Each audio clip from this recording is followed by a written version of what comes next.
అంటే ఇది ఇప్పుడు జోకా లేకపోతే దాన్ని నార్మలైజ్ చేస్తారా లైక్ చీటింగ్ ని నార్మలైజ్ చేస్తారు. ఒక సెలబ్రిటీ అఫైర్ పెట్టుకున్నందుకు లీవ్ ఇట్, అది నిజమో కాదో అది అంతా పక్కన పెడితే దాన్ని ఎందుకు హైపప్ చేస్తారు అసలు మీరు? దానికి తోడు ఇప్పుడు ఎలక్షన్స్ విన్ అయినందుకు lucky charm gift on her birthday అనుకుంటా, మీమ్స్ రీల్స్. మరి మొన్న జరిగింది ఏంటిది? వాళ్ళ వైఫ్ 3 అఫైర్స్ బయట.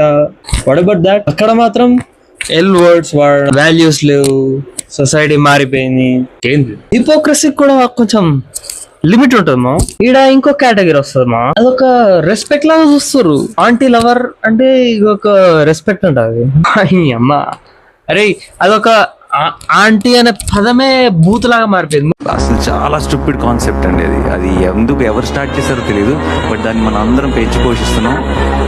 ఆపేయాలి.